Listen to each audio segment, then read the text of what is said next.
शिक्षा का संविधान में क्या क्या स्थितियां हैं, कहां पर क्या दिया गया है, वो बताती हूँ मैं आपको। देखो अभी मैंने बताया था RTE 2009 कब बनी थी, 2009 में। लागू कब हुई थी, 1 अप्रैल 2010। दूसरा मूल कर्तव्य कौन सा है, फंडामेंटल राइट कौन सा है, 21A। पार्ट 3 भाग 3 में मूल कर्तव्य है 12 से 35, जिसमें 21A जीवन जीने का अधिकार में शिक्षा का अधिकार है, 21A। और 21A और 21A तीन चीजें अलग होती हैं। ये इंडिपेंडेंट आर्टिकल है, किसी पर निर्भर नहीं है। ये आर्टिकल 21 का क्लोज ए है, आर्टिकल 21 क्लोज ए सब क्लोज 1।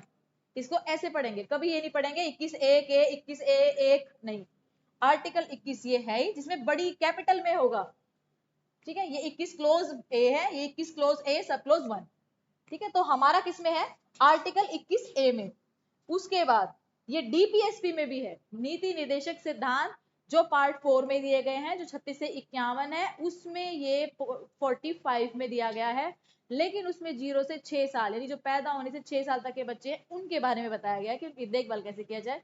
और इसीलिए ECCE कोर्स भी करवाया जाता है, जैसे अर्ली चाइल्ड केयर एजुकेशन, ठीक है, प्री प्राइमरी के लिए जिसको बोलते हैं। उस इसी तो DPSP में किसमें है ये, आर्टिकल 45। और तीसरी चीज है मूल कर्तव्य यानी फंडामेंटल ड्यूटीज, जो पार्ट 4A है। ये हमारे मूल संविधान में 26 जनवरी 1950 की डेट में ये मूल कर्तव्य नहीं थे, इनको जोड़ा गया है 42वें संविधान संशोधन 1976 द्वारा। समिति कौन सी थी, स्वर्ण सिंह समिति थी। और पहले ये जब बना था 1976 में तो 10 थे, ये अब 11 है। तो जो 11वां है वो कब बना, आपको जैसे मैंने अभी बताया कि हमारा मूल अधिकार बन गया शिक्षा का 21A, तो 21A भी बना था 86वें संविधान संशोधन 2002 द्वारा। और इसी दौरान आर्टिकल 51A क्लोज के में मूल कर्तव्य के रूप में बच्चों के शिक्षा का अधिकार जोड़ा गया है। उसमें माता पिता को कहा गया है कि आप अपने बच्चे को स्कूल में अनिवार्य रूप से भेजेंगे, ये माता पिता के लिए है। लेकिन आपको क्या देखना है, मैं बता रही थी मेरा टॉपिक क्या था, शिक्षा। शिक्षा की संविधान में क्या स्थिति है, कहां पर क्या बताया गया है। तो मैंने आपको मूल कर्तव्य में बता दिया, नीति निर्देशक सिद्धांत में बता दिया, मूल अधिकार में बता दिया।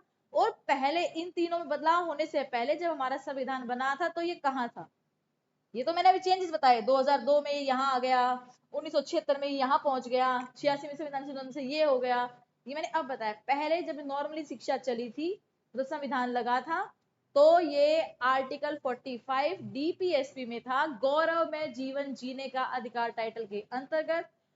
और वहां से उठाकर इसीलिए इसको यहाँ लाया गया है क्योंकि ये अब मूल अधिकार बन गया है। और मूल अधिकार में और नीति निर्देशक में अंतर होता है। मूल अधिकार जो अनिवार्य रूप से लागू होते हैं और नीति निर्देशक सिद्धांत कोई लागू नहीं होते, जरूरी नहीं है।